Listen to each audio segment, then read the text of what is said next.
Olá, pessoal, vamos dar continuidade para a parte 2 da videoaula sobre organização e estrutura de comunidades.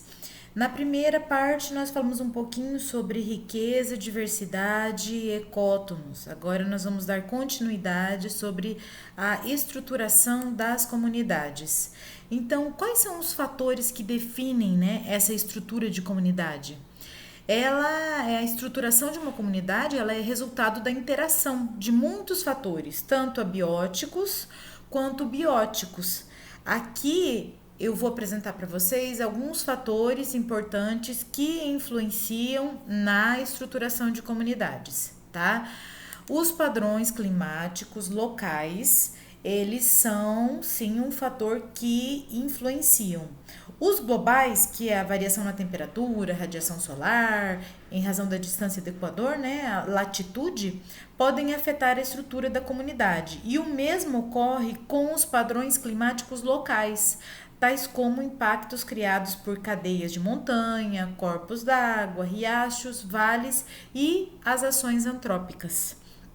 Como que um desses fatores podem estar alterando o microclima local, eles podem sim estar afetando a estruturação da comunidade, porque se altera a temperatura local, a umidade local, então ele vai alterar também as espécies que têm disponibilidade, que têm facilidade, que podem sobreviver em determinado pH, determinada umidade, determinada temperatura, e isso pode alterar. Então, a previsibilidade ou variabilidade do clima também pode influenciar a estrutura de uma comunidade local. A geografia do local também, aspectos geográficos da área na qual a comunidade é encontrada, podem sim afetar a estrutura da comunidade. Mas como assim? Assim, por exemplo, lembram em ecologia de ecossistemas, quando a gente estudou sobre biogeografia de ilhas? Então, comunidades insulares que estão distantes do continente tendem a ter números menores de espécies do que aquelas que estão mais próximas, e são maiores. Isso é consequência da menor probabilidade de uma espécie vir do continente quando a ilha é mais distante e quando ela é menor, tá? E a gente pode colocar isso também para manchas, se a gente está falando de uma área, pensa que nós temos essa parte branca seria uma matriz de agricultura, por exemplo, e aqui são áreas remanescentes de floresta, são fragmentos florestais. Então, a chance desse fragmento aqui ter uma maior riqueza de espécies, ter uma chegada de uma espécie é menor do que fragmentos maiores que estão mais próximos da matriz de floresta, tá? A heterogeneidade ou a diversidade espacial também. Se há mais ou menos heterogeneidade no ambiente de uma comunidade, isso pode permitir uma maior riqueza, pois há mais tipos de habitat para serem ocupados. Como, por exemplo, aqui nós temos uma uma pastagem, Nós temos uma pastagem somente com pastagem. E aqui nessa outra foto, nós temos uma pastagem agroecológica com árvores aqui. Então, as espécies que estão nessa pastagem, elas vão estar aqui e aqui, além das espécies da pastagem dessa comunidade, vai ter espécies que podem estar nessas árvores. Então, a diversidade a riqueza de espécies dessa área, dessa comunidade é maior, pode ser maior do que essa, porque existe uma maior heterogeneidade no ambiente, outros tipos de habitats para serem ocupados. Outro fator que influencia também é a interação entre os organismos.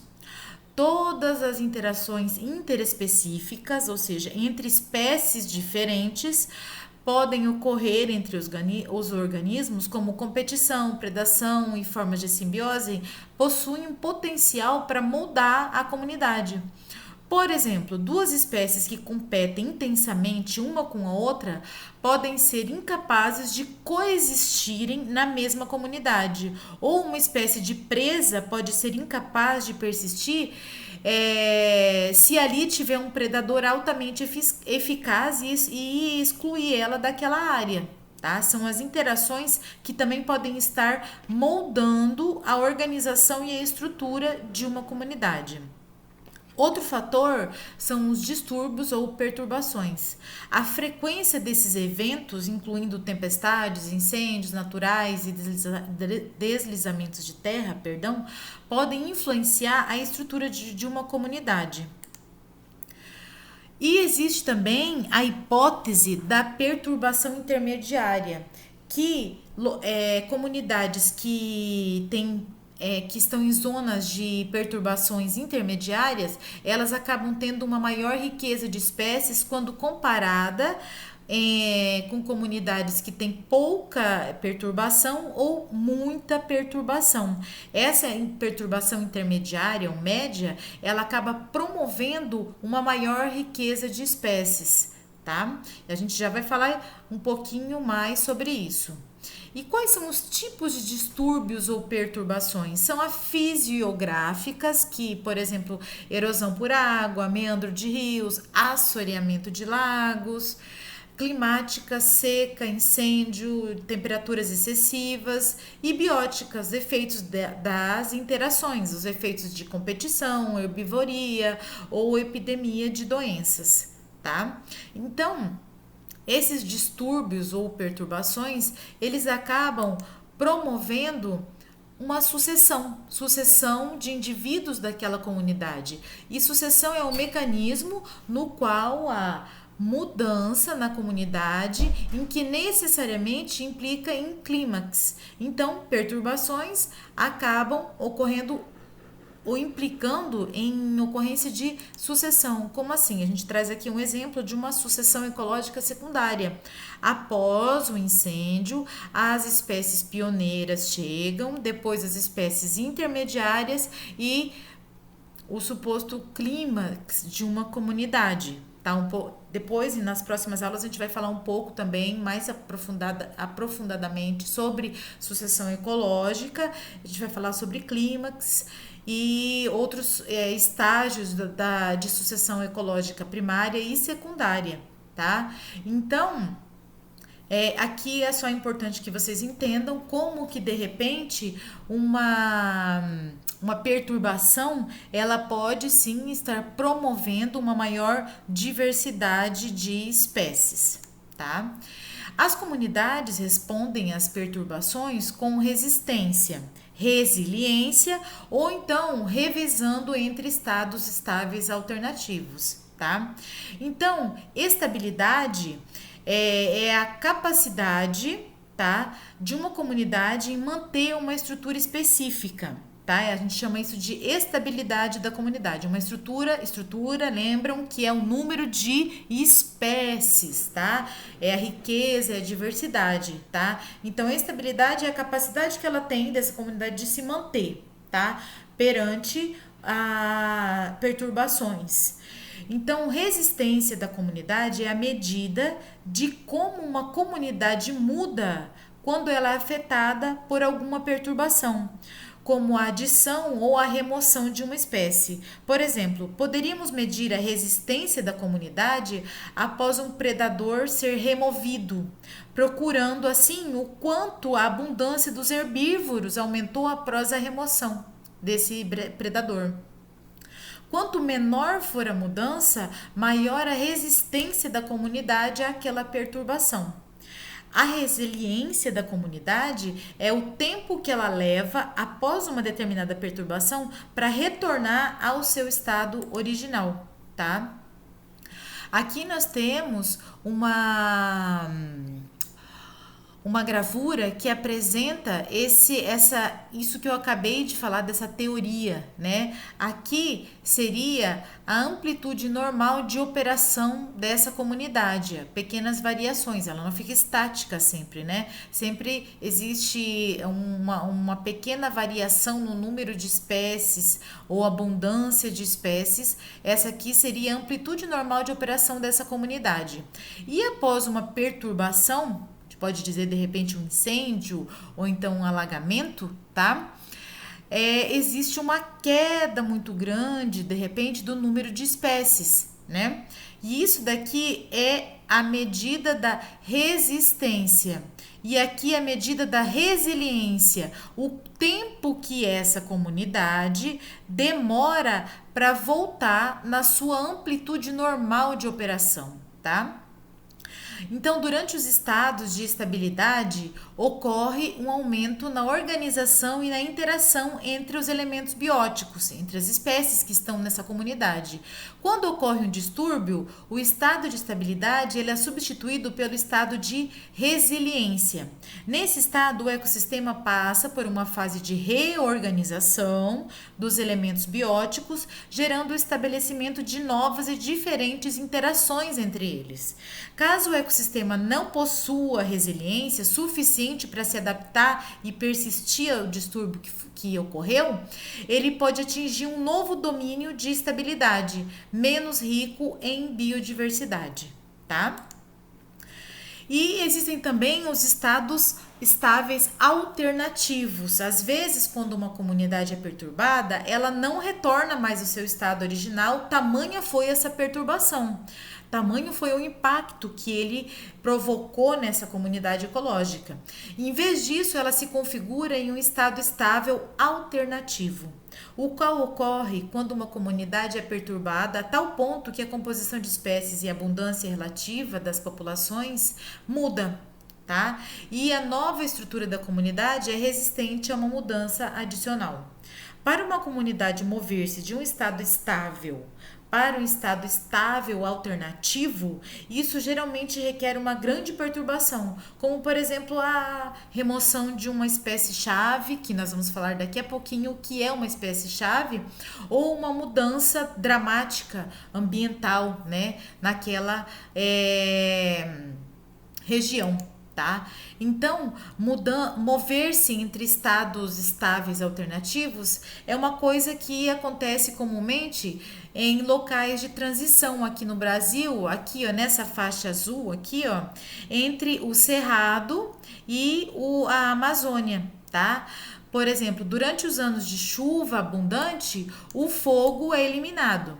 E as árvores características do ambiente amazônico, que também estão nessa zona de transição, nós temos a presença tanto do ambiente de espécies da Amazônia quanto de espécies do Cerrado. Tá?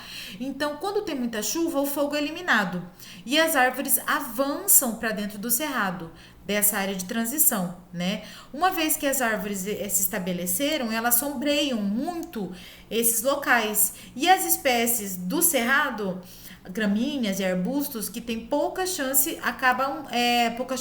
de se recuperar, elas acabam meio que sumindo da região ou diminuindo muito a sua abundância, né? Número de indivíduos. Além disso, a sombra das árvores, elas retêm umidade do solo, o que reduz ainda mais a probabilidade de um futuro incêndio, tá? E durante os anos de muita seca, os incêndios são mais comuns. E os grandes incêndios, eles podem matar as árvores, o que favorece a dispersão das gramíneas e arbustos que são característicos do cerrado, tá? E uma vez que a gramínea está estabelecida, é mais difícil para as árvores se moverem para dentro dessa área de transição, tá bom? Então, esse é um exemplo de estados estáveis alternativos. Então, essas áreas de transição, elas ficam oscilando entre dois estados estáveis de equilíbrio devido à presença intensa, né, à perturbação do fogo ou da chuva, tá? Então agora vamos falar um pouquinho sobre espécies fundadoras e espécies chaves. Algumas espécies têm impactos excepcionalmente fortes na estrutura de comunidade, preservando o equilíbrio da comunidade ou até mesmo tornando possível sua existência. Essas espécies especiais incluem as espécies fundadoras, que também são chamadas de pioneiras ou colonizadoras, e as espécies chaves, tá? Então, as espécies fundadoras são espécies que desempenham um papel único e essencial na criação e definição de uma comunidade, na estrutura e na organização de uma comunidade. Geralmente, elas agem modificando o ambiente de forma que este possa suportar outros organismos que formam a comunidade. A alga parda, chamada de kelp também, é uma espécie fundadora, que forma a base da floresta de kelps, na costa, na Califórnia. Elas criam ambientes que permitem a sobrevivência de outros organismos que compõem a comunidade da floresta de kelps. Os corais, que a gente está vendo aí também são outras espécies fundadoras. O exoesqueleto dos corais vivos e também mortos constituem a maior parte da estrutura do recife, que protege outras espécies das ondas e correntes oceânicas. Outro exemplo também de espécies fundadoras podem ser os castores, que modificam o seu ambiente através da construção de barragens que acabam organizando e estruturando aquela comunidade, tá? E as espécies chaves são espécies que têm um efeito na comunidade desproporcionalmente grande em relação à sua biomassa ou abundância. Biomassa é a massa viva, a quantidade de peso que essa espécie tem, né? As espécies chaves diferem das espécies fundadoras de duas formas. Ela tem uma maior probabilidade de pertencer a níveis tróficos mais altos, serem predadores ou topo de cadeia, e atuam de maneiras mais diversificadas que as espécies fundadoras, que tendem a modificar seu ambiente, tá? Vou explicar aqui um pouquinho o que seria uma espécie-chave. Aqui nós temos a estrela do mar da zona intertidal, tá? Ela é encontrada no noroeste dos Estados Unidos. É talvez o exemplo mais famoso que vocês vão encontrar em livros didáticos sobre espécies chaves.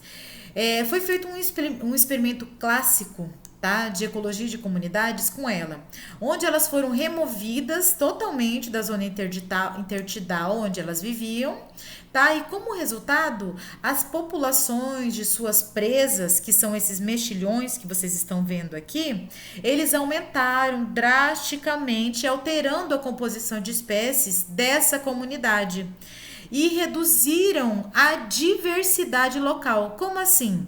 Quando as estrelas do mar estavam presentes, cerca de 25 espécies de cracas. O que são cracas? Estão vendo aqui, ó?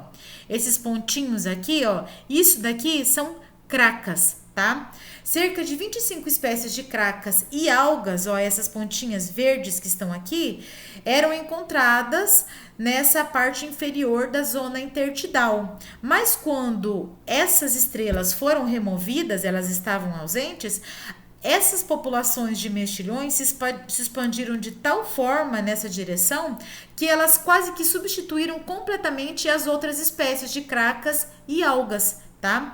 Então, esse tipo de redução drástica na diversidade ou colapso na estrutura de comunidades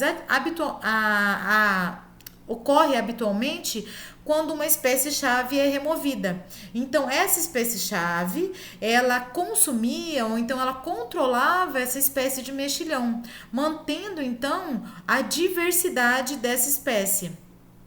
Então, nesse caso, a perda de diversidade aconteceu porque os mexilhões excluíram as outras espécies quando não tinha a estrela do mar que controlava os mexilhões, tá?